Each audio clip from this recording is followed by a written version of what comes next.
Hi everyone, welcome to Hello. another hi to Hey. another episode of the Magic Morning Wood where we watch a whole bunch of shitty movies so you don't have to. All right. So, Is that our welcome remit back. now, is it? What's that? Is that our new remit? I knew yeah, it's our new slogan, right? So, Okay, we watch shitty movies so you don't have to. All right. right. And yeah, So we have so to do the the we gotta creepy do the wait. finger guns. Yeah, yeah. Right. Welcome back, Clive. Most important part of the show. How's it going, Clive? Well, Oh, by the way, your name is Clive. My name is Ron. thanks for Right. letting me know. I'm well. And Ron, how are you? How are you doing? I was okay until I started prepping for this episode. Mm-hmm. Right. So let's jump in, shall we? What we're going to talk about today. Yes. So we're Yeah, turning on our what do you call it? The algorithm machine. Is it a that's right. machine? Yeah. Okay. Right. Yes. And I that's think you that's the pressed the noise. wrong button there at the end. Oh, that was just me. Sorry. Yeah, I Oh, had no, fair enough. beans for dinner. Glad I'm not in the room with you.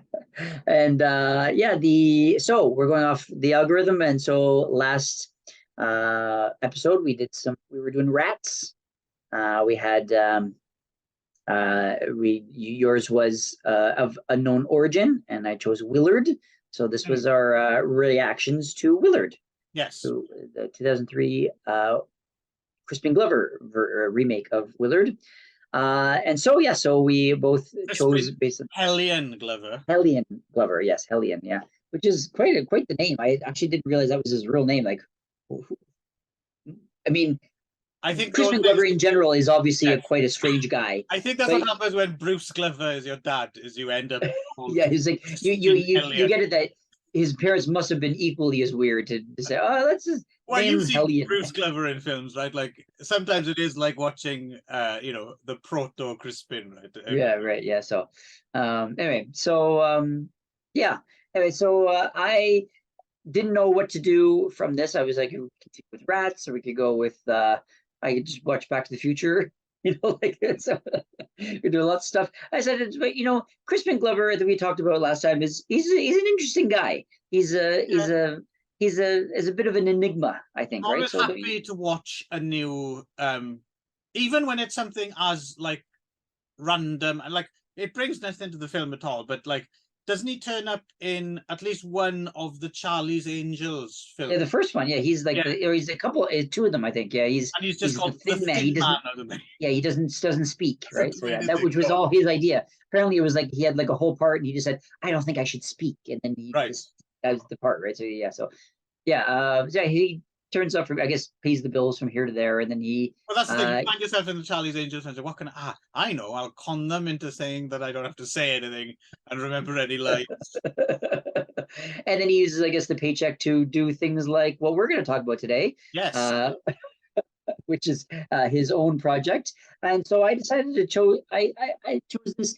It was a bit of a risk for me because I had a feeling it was going to be something that is not really in my wheelhouse. But I wanted just to give it a shot and see how it goes based on because he's such a uh, an interesting guy in general. No, no, So I just wanted to. I admire your bravery here. Yeah, I thought I Definitely, was like I had a feeling it was going to be a bit of a slog or a bit and certainly something that I generally don't do well with.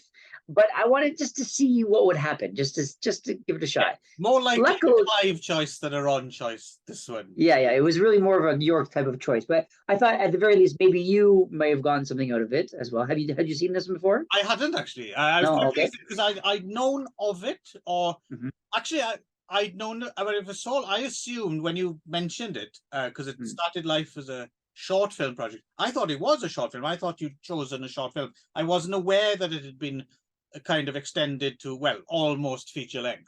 yeah, it's like 69 72 minutes. minutes. Yeah. Yeah, yeah. Anyway, this is called for those of you who haven't said it yet. The title is, of course, "What Is It?" Yeah. That's Which is quite that's happy. and which is it feels like we could do like a Abbott and Costello routine on like what is it? Yeah, but we Yes, won't. yeah, we will, yeah, but yeah, what is it? Yes, okay. Anyway, so So this is completely written and directed and I guess produced, by Crispin Glover. Just in case any younger viewers have never seen Abbott and Costello before, they are much funnier than us. Just in case you wanted, they would have done that much better. Speak for yourself. Right. Yeah. Anyway, so what is it? Is the movie, right? He's still working on it. But, yeah, there's a punchline in there somewhere. I'm trying to find it. Right, right. Anyway, written, directed, and I guess produced by Crispin he was Glover. one of the producers.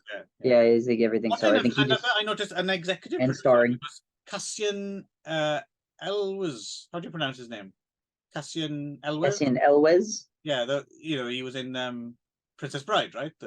No, that's Carrie Elwes. Oh, right, that's his brother or something. Yeah. I don't know if they're related or not. Related. Are they? Yeah. So yeah, I think it was in some. Anyway, he was one of the producers, or executive producer on it, and also we have to argue about. I think, I mean, if I didn't know any better, if I hadn't scoured the internet to try and find, I would have assumed that's definitely Ed Begley Jr. But apparently Ed Begley Jr. is not in this film. Who are you talking about? The guy in the shell who gets jerked off by the woman in the monkey mask. The guy with the glass. Like, if it was now... Sorry, say that sentence one more time. the guy with glasses, naked guy in the shell who gets jerked off by a woman in a monkey mask. That is what's happening, no? So that if those of you are watching, if you've never seen this movie, this is the kind of movie you're in for. Yeah. We just watched. Well, no, the thing is, if that, because he's old enough now, if this film had been made within the past few years, I would be fucking convinced that's Ed Begley Jr. because that's what he looks like now that he's old. But in 2004, I suppose he didn't quite look that old enough. It could have been. I was totally convinced that was Ed Begley Jr. He looks just like Ed Begley Jr. Oh, okay, I hadn't thought of it. Yeah, it didn't cross my mind. Okay. So. But I don't think it is amazingly. But he looks like him. Okay. I suppose Ed Begley Jr. probably wouldn't get his cock out to be jerked off by. Probably not. Yeah. So yeah. I don't know. Does Ed Begley Jr. know Crispin Glover? Are they a relationship? I don't know. I would imagine Hollywood's still a fairly small town, right? I guess. Yeah, I guess. Been to people. Yeah. Anyway, and they're both sons of, relatively famous other people, but, right? So yeah, right. Yeah. They both have parents. Yeah. So. Yeah. No, I know Ed Begley. Actually, I know Begley Jr. I have parents too. So. Right. Yeah, but Ron Scott Sr. is the famous Hollywood name, as far as I know. So yeah, so I'm about to undertake probably the most difficult thing I've ever done in my life, which is a synopsis of this movie. Take it away, Ron. This is why I'm actually glad I didn't pick this, because which is near impossible to explain. There is no plot to this movie, ostensibly. It's I think let me just read out the plot synopsis from IMDb. I think is the best way to go. It says, "What is it?" Huh? Yeah, I'll cheat. Yeah. Well, what is it is a good title for this because what is it? Yeah. So, so what is it is a bewildering, unnerving, surreal, blackly comic film from the visionary mind of Crispin Glover that tells the inner and outer struggles of a young man facing villains and demons on multiple planes. So that's the in essence, it's basically a bunch of like imagery diarrhea, basically from the mind of Crispin Glover, basically, as you put it, right? Starring a cast of almost entirely actors with Down syndrome, and going through, I don't know, just really random things. Lots of snails getting crushed, people getting jerked off, people in monkey masks. Yeah. Crispin Glover is some kind of like godlike Christ figure or something. He's like a king. Long hair. Yeah, and a lot of blackface minstrel. Blackface minstrel. Michael Jackson. Yes, and then there's playing in like an old minstrel like country song, which was like about like incredibly racist Oh yeah, there's that song. Yeah, one very yeah. offensive song. Very, very, I very, wasn't very sure what that offensive country was. I'm song. gonna have to look that up. I think you also there's snippets of the Charles Manson family album as well. There's definitely one Right. song I recognize. Yeah. So yeah, and I guess he's been quoted as saying that he basically wanted to make it as offensive as possible to take away offense or something, something like that. Like he's like he's an auteur, he's an artistic visionary, whatever. He's got like the whole. It's basically a piece of art, is what he's made it, right? So, and it's like a very kind of like um rumination and sort of it's very kind of esoteric, and you don't know what's going on. It's just random images, and you can't really, also the quality is really shitty, so you can't really see or hear anything really Yeah, clearly, I don't and think it's ever had like a proper release, right? So no. much So I less guess what interesting with watermarks covered on it. right, yeah, there's watermarks on it and stuff. And I guess what he does, I guess what I've heard is that he travels around with this movie Right. personally, and he only shows it kind of like in a personal showing where he does like a question and answer, and he also prefaces it with like some sort of like a slideshow of Right. images that kind of somehow connected in. Yeah. And there's been a lot of like there are a lot of comments. I was reading comments by people who've seen it, and they said apparently like seeing it in a live kind of show is more, I guess it's more like an art installation kind of thing, and More especially because you sense, can right? actually Yeah. converse with Crispin. I guess maybe it kind of sheds more light on it, or you have more kind of interesting. It's very much like an art piece kind of thing. So Yes. I mean, there's no story or anything like that, and it's not like something you can kind of critique on a normal level as of a Yeah. movie. The Yeah, it's closest just thing sort of I've seen yeah. to it is if you've ever seen any of the films of Damon Packard. It reminded me a little bit, except Damon Packard's a little bit closer to, there's usually a sort of narrative, and his films are slightly more berserk in terms of their editing style and stuff, whereas this is a little slower paced than that. I've also read, I mean, it's interesting, it's Crispin Glover, right? So you don't really, it could work. I've also heard, some people kind of describe it as it's actually Crispin Glover kind of making fun of that whole art installation thing, and it's his parody of, an art possible or something like that. yeah. What I will say is, I mean, it's only 69 minutes. What I will say is, about 5 minutes in, I was thinking, oh no, like this, this is gonna. But I have to admit, something about it, something very difficult to articulate, did kind of grab me. It had a slightly cumulative power, and I have to admit, I was nowhere near as insufferably bored as I thought I was gonna be in the first 5 minutes. Something about it, it's so peculiar, and it goes from, it's interesting, it goes from, this is trying too hard to be weird, but it goes right through the other side. It's so, everything's so weird about it. Yeah. Kind of, I forgot that it was weird or something, so it just kind of has odd. So I did kind of, I mean, I'd still say it's deeply flawed. Like, I'm not saying it's great or anything, but I have to admit it did have a slight mesmeric quality, and I got something out of it, I have to admit, which I didn't think I was going to within the first 5 minutes. It felt like, oh no, this is going to be torture and it's trying too hard. And then, but somehow it went beyond it, for me at least. So I was kind of surprised. I am actually going to watch, so there's a sequel as well, isn't there? There's a, It Is Fun.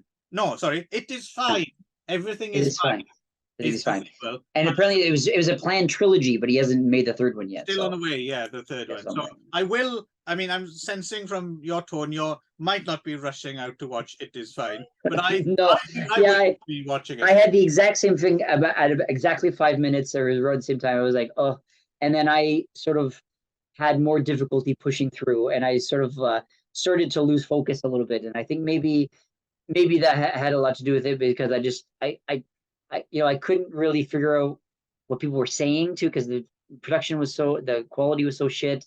Right. And then I kind of got distracted by something, and then I sort of lost focus. So I'll be honest, I kind of walked away a little bit, and I was doing something else while it was kind of on in the background. I kind of was watching it a little bit and was kind of half watching it. So I I couldn't actually really make it through. So it was really not my cup of tea, which I knew going in, but I wanted to at least give it a shot. But and I gave it a shot, and it was kind of what I expected, but also kind of not what I expected. I don't know how else to put it, right? So Right. I expected it to be just really weird and kind of dreamlike, which it was. But I didn't expect it to be so like him trying so hard to be offensive, right? Because this didn't offend me, but I didn't realize it was his purpose was to like I never read that. avoid offense. Yeah, I didn't know that. Well, he said, let me find the quote. laugh? You keep talking. Did you laugh by any chance? I laughed. can't remember. Yeah, I don't remember laughing. I think the first time I laughed out loud was I quite liked the line, "I am super hot dog." I think that's what he's saying. That made me laugh. That's a Right. good line. And there's just a few bits and pieces here and there where I felt it was supposed to be funny, and it was funny. There's like Right. a tone to it, and then other parts. Yeah, I suppose it makes sense. He was. I mean, like I said, there are some extremely offensive elements in there, right? Especially the racial stuff. Like that song it's just fucking outrageous, and it seems like a genuine old song as well, right? I didn't. Yeah. I assume that he sort of found the song. He's like, I gotta use this in my movie, right? So yeah. Which you kind of would, like, if you stumbled across that song, you would be like, "Oh, what the fuck is this?" Like, as offensive as it is, you would want to play it to people. Like, you'll never believe what right. Yeah. I mean, it's interesting. It's interesting to me as well that it started life in 1996, so it's like almost 10 years in the making, 9-10 years in the making. Plus, got the voice of Firuza Balk in there as well. Actually. Oh yes, yeah. Of screaming, like that was also like it was like just screaming into the microphone, which irritated me. But and obviously, the voice of the snail being crushed. Yes, yeah. Cruelty to snails, by the way, in case that offends you. His head sliced off. But what I mean is, as Hollywood royalty, I mean, I know he's not exactly, hugely, but if you're in Hollywood and you're the son of Hollywood and you're friends with everyone and you have a certain amount of, you have more means than your average person to make a film, right? So he's well positioned to make a film, right? Right. Plus he takes like almost a decade to make it, and then this is the end result. That fascinates me because he's either like overthought it or something, or he's taking the piss. Yeah, I don't know. It's such a peculiar. Well, because I was like, after 10 years and with all your means, as you said, right? Like, this is what you wanted at the end. This was what, and this is what you, right? and you don't just say, okay, well, this is my movie, I made it. You actually travel with it, right? Then talk about it with each person. Like it's like, this is my piece that I really want to show you, right? So I don't really get it. It's not my world, I guess, whatever. But I think that's I do have to say, in its defense, the people who reviewed it on IMDb, a lot of people loved it. A lot of people really loved this movie. There was a lot of high ratings for it, considering it was like that. But I guess it's I think that's what I like about Crispin Glover is he is. I feel as if he is authentic, like as one of the Hollywood weirdos, right? I feel he is authentic, like, because there's a lot of people who kind of would like to have that image or play up to that image, but it feels a little bit like play acting, right? Like they don't. Crispin Glover feels like the real deal, even though sometimes he wanders into weird for the sake of it territory or whatever. I think that's more by association, or people ask him to do things and then he gets involved in things. And but in his weird little heart, I feel Crispin Glover is a genuine weirdo. And that's what I mean. That's why I was kind of interested to see this, because I don't think that he's just pretending to be weird. I think he really is a weird guy. Yeah, exactly. Right. So he's like a genuine. Saved it a little bit because it does feel, because everything's in it. It's not just like one little thing's weird. Like everything is not what you expect. Like absolutely everything. Is there one thing in this film that is like, I suppose the camera's on. I mean, that would be the ultimate anarchic thing to do, to just turn it off, right? But apart, I would love to have been a fly on the wall, hearing his like directing, like his directing notes, or his giving direction to these actors. Like, if you're one of the actors coming onto the stage, okay, so you're going to put this monkey mask on. Yeah. And you're going to be naked and you're going to jerk this guy out, right? And I just want to sign this thing. You're not allowed to tell anyone it's actually Ed Begley Jr. I'm just really curious how he sort of set it up for the actors. You know what I mean? Like, how do you explain what we're doing here? You know what I mean? So, but yeah. Just one thing I was saying is that it says, even though the majority of the actors who have Down syndrome, he says they're not necessarily portraying people with Down syndrome. And it's not about Down syndrome. So it was just so. And then it has. I got that from it. Everyone seems to just be playing quote unquote normal characters, right? Like they just happen to be played by actors with Down syndrome. I guess. Right. And it says it has taboo content and imagery.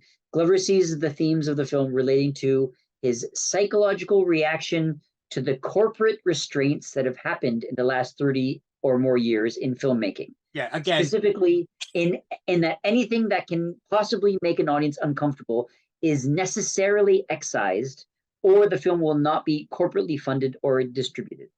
Right. Again, Crispin Glover, as a proper weirdo, should just let the art speak for itself. Speak for itself. Yeah. They're never good at explaining this stuff, right? Yeah. So anyway, it again wasn't really my cup of tea, but good for him for expressing himself in a way that only Crispin Glover possibly could, I think, right? So I'm looking forward to watching part 2, I have to admit. And well, definitely let me know how it is. I'll give it a pass, I'm sure. But I think it might star the Ed Begley Jr. lookalike, I think, from images that I've seen. So right.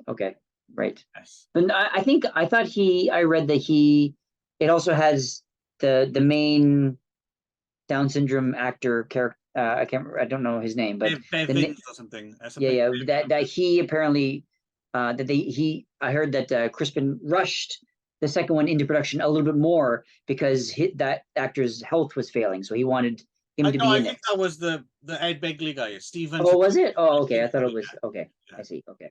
Anyway, so let me know how it is. So that's Crispin. Yeah, that's Crispin's speech. Yeah. Yes. Anyway, I am Super Hot Dog, and I chose. So my link from Willard was. So shall we? Do you want to take a quick break before we jump into the next one, so make it easier edit? No. Okay. No. I mean, because now we've got it down, right? We've got our So my link. I was just looking around. This is not like something that I was just kind of Willard. Where should I go for that? Could go some more Crispin Glover, but I felt after What Is It, we were probably slightly crispined out. Crispin crispy, I guess. Well, overdone. Overdone. So I was looking around for other Ali Army, Jackie Burroughs, okay, and then I thought Laura Harring, and then I was just looking at Laura Harring, who was Miss USA in 1985, apparently. Yeah. She's Miss Texas, I think. Yeah, originally from Mexico, though, I think. Yes, born and raised, I think, for the first 8 or 9 years in Mexico. So she is Latina, right? But not Brazilian. No, not Brazilian, and not a jungle princess. No. So I was looking through her list of things she was in, and then the Forbidden Dance from 1990, or Lambada, the Forbidden Dance, jumped out to me because I remember seeing this film and kind of having a good time with it just because it was so fucking ridiculous. Ridiculous. Yeah. I thought I might it might be fun to introduce Ron to the Forbidden Dance, assuming he hadn't seen it before. I feel like maybe it feels like something that maybe my mom had rented when I was, 12 or 13 and Right. played it while I was like playing with my toys or some shit, and I saw bits and pieces of it, kind of thing. I feel like, I mean, I had vague memories of this sort of Lambada dance craze. Yeah, and then the other movie, which was called Lambada, and this one was originally called Lambada, the Forbidden Dance, but then they got like sued by the first movies that they couldn't use the word Lambada, and so I remember this sort of like dueling Lambada movies kind of thing, whereas every once in a while they have those sort of like dueling studios doing the same movie where they they had that Christopher Columbus one in '92 and and like we're gonna make a movie about this one thing and it has to be right now, and then the companies are all studios are all kind of like in competition to see who can get the movie out first, right? So it's kind of interesting. Yeah. Well, yeah, isn't interesting in this case? So this was put out by 21st Century and Menachem Golan's company. So he 21st century or 20th century? 21st Century is the name of the Fox. You mean? No, it's a different. No. Yeah. Oh, okay. Okay. Yeah. So this was Menachem Golan. So obviously him and Yoram Globus were Canon films, and then about this time they had some kind of falling out or something, and Menachem Golan took over 21st Century, still existing kind of distributor production company, and then and Yoram Globus put out that rival Lambada film, right? So it was like these two kind of Israeli giants of the industry with competing Lambada films. It was kind of interesting. I kind of remember it. Interesting time to be alive, 19. Yes. Right? But anyway, as for this, I don't think I've ever seen the other one. I don't know. If I did, I don't really remember. I mean, there's dancing, I think. Yeah, I watched this because in his Psychotronic video guide, Michael J. Weldon wrote a review of just how ridiculous it was, and directed by Graydon Clark, who'd done like Without Warning and some other kind of interesting, weird, kind of low budget horror and SF things. And you got Sid Haig and Richard Lynch in it, so I was like, okay, I'll check that out. And so the Brazilian rainforests are being destroyed, as we know, still going ongoing, right? So despite their best efforts from this movie, right? Yeah, despite you think that they fixed it all by the end, but I thought Kid Creole man and his boycott. We'll get there. Yeah. So they said Laura Harring is this princess and she's sent to the US, right, with her bodyguard witch doctor as played by Sid Haig. Sid Haig's enjoying himself, I think. And doing all this weird magic shit that he can do. So they go, I suppose, with the express. They try to find the chairman of the big bad company that's tearing down the rainforest, right?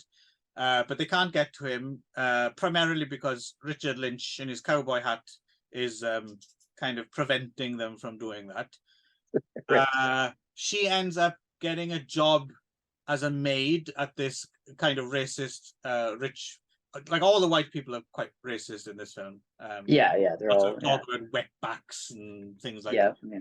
And until they win the competition, and they're like, well, we're really sorry, man. We never meant any of that. You're okay. I almost thought that was gonna be like, no, this is gonna be like this is going into James Spader territory. They're gonna invite them to a party and then beat them up or something like that. But no, it's actually totally unironic. They're very genuine. Yeah, you're a good dancer. We are so sorry for being racist. We were totally wrong. Your Highness. Your Highness. So she gets a job at this house, and it turns out their son, as played by Jeff James, I think his name is, who's someone you've never seen in any other film ever. Yeah, Jeff James. Yeah. And he loves to go out dancing. So Yeah. And he happens to see. No, he lives to dance. He lives to dance, and he sees her lambadaing by herself in her room, which looks suspiciously like frigging yourself off to me. But well, that was my kind of question. Was that, I mean, I remember this lambada craze back in the late 80s, early 90s, but like, I mean, when you compare it with like today's dances, like twerking and shit like that, I mean, like it's not that bad, I guess, right? But I was like, well, what's the difference between lambada and just sort of like dancing sexy?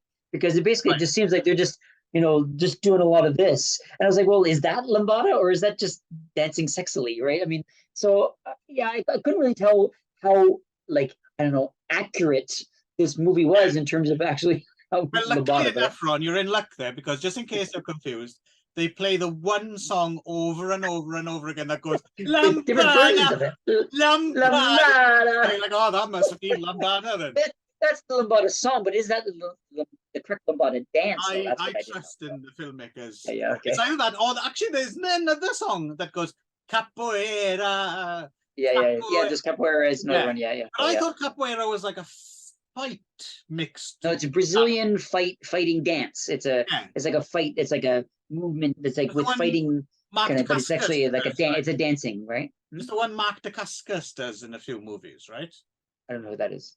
Oh, okay. I shall move on then. He was a minor action star for a while there, and he did Capoeira in Only the Strong, I think. Right. Okay.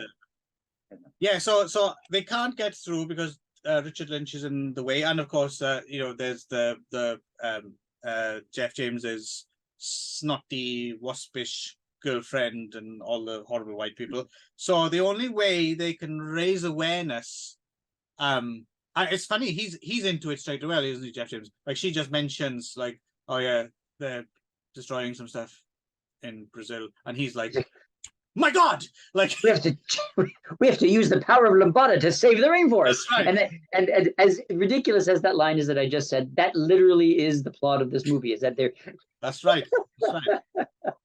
that they have to use and so I actually wore my Spider-Man shirt today because with great Lambada power comes great Lambada responsibility. That's right.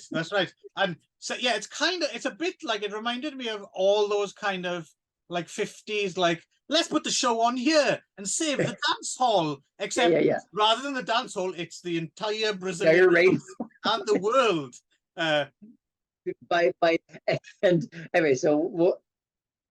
Let's go and we'll get to the end, and that's what So anyway, well, there's not much more left of the plot. Basically, that is exactly what they do. They train and they enter the Lambada competition. They get on Kid Creole's national TV show. One thing I wanted, one of my favorite scenes was the montage of them preparing for the dance competition, and where if you notice the montage, it's just like the Lambada song playing with like the Lambada, and they're dancing, and every time they dance, they go like this, and then like she like walks into his elbow or something, and he's like you can see him like yelling at. Yeah, that was pretty funny. Made me laugh so hard. He's like yelling at her, like right, and then it kept going to this thing where he's like obviously like telling her like, "What are you?" Like he's like yelling at her in the middle of this dance, and it was like she's the one that did the Lambada. Like you're the one that's actually learning how to do this, but he's like haven't learned. I thought it was very funny. To be honest, though, I mean, if you're going to be really kind of kind of trying to be fair about this, she's equally as kind of blinkered and narrow-minded as the white characters are, because when she turns up at the disco or whatever and they're playing some other dance music, which to be honest doesn't sound a million miles away, she's like, oh, what's this? I don't like it. And then they put on something that just happens to be from her neck of the woods, and she's like, yes, this is so much better. You're thinking, yeah, you're pretty narrow-minded, like you've come all the way to America and you still insist on listening to the same thing you were apparently dancing to in the jungle. Well, the other thing is that she says at the beginning that she has the reason she lived at the very beginning. Like you see, what's the bad guy? The Richard Lynch comes and comes to the jungle and says, "Okay, y'all got to get out of here because we're developing this area, right?" Yeah. And then she steps forward and she's like the one person that can speak English because, oh, I went and I lived among you to learn your ways so that I could communicate with you. But for some reason, she doesn't know anything when she actually gets to the city, right? Then she comes and she's like, "What is this?" She's never seen it. Like, how did she learn English in the first place, right? So it's the whole thing falls apart right away, I guess, right? So, but of course, the other forced to speak English in a very non-natural way as well, which I'm sure is a normal speaking voice, right? Well, she lives in Texas. I mean, she was Mrs. Right. So she doesn't speak like that, right? So, and also you have to mention, of course, Sid Haig also has magic powers, right? So you have to add that element in there, magic right? Powers. So she goes to the city and she's kind of wide eyes, naive, and she brings this witch doctor with her who can do magic, and so he just like sends these like magic things around. I was like, so and so then at the very end, he's the bad guy has kidnapped her, Nissa, kidnapped her, and is forcing her to dance for him in his club. Yeah. Right? And she's like, I will never dance for you. And he goes, oh yes, well, yes you will. And then she does. So I don't know. It was him with her sexiness until someone banged her over the top of the head, right? And then of course Jason kind of runs in to try to help her escape. And then as they're escaping, he falls and hurts his ankle, and he can't dance.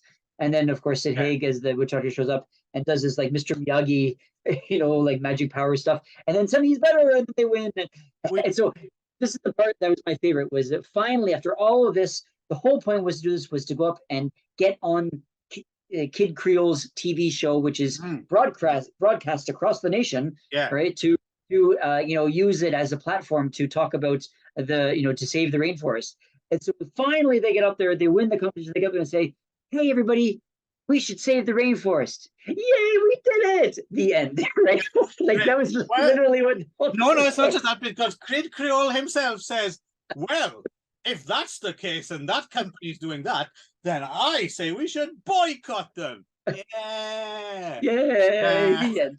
Right. And as we know, climate change was averted, and now we all live. Yes, and also as we know, people using like award shows as to grandstand about their political views always works. Oh, it always goes that well. Right? It's always ends up with a positive. The film as well is dedicated to to the dedicated to the rainforest, preservation of the rainforest. That also made me laugh aloud. We also forgot the bit as well where for a while she gets work at like this place, which seems like from some kind of weird film road show from like the 50s or 60s or something. This place apparently exists like on the Sunset Strip or something, which is like a place men can go in and dance with women and then to have sex with them in like. It didn't seem like I could see if it was in some like skeevy kind of back. Well, it was meant to be. I mean, that was the idea, was that it was supposed to be this real like skeevy kind of like seedy place, but it didn't really seem like that. It was too just high end, right? Yeah, it was just like a dance studio, right? I was thinking this place isn't existing. Like the police will have shut this place because it's all so on the surface and open and obvious, right? Like right. Yeah. So it was. I mean, I feel like most of this movie is quite the slog. It's like really like, oh, come on with this shit, right? But of course, it's so ridiculous that it's like one of those so bad it's good movies. I really wish. It's probably way more fun to watch this movie with someone. Oh, with a crowd would be great. Yeah, with a crowd, it would be way more fun. Or with alcohol or some sort of substance, right? So when I'm sitting at home by myself watching it, it was kind of like, okay, come on with this shit. Or it would be great fun to watch with Greta Thunberg. Thunberg, I'm sure she loves this movie. Yeah. Greta Thunberg uses the power of the Lambada. She's got all Kid Creole's CDs and shame on you. Do the Lambada. Lambada, Lambada. Shame on you. Shame. So I mean I think it was a good pick because it is kind of a fun film to talk about. It's also quite racist. In terms of like going along with the racist themes from what is it? it's equally racist, I think.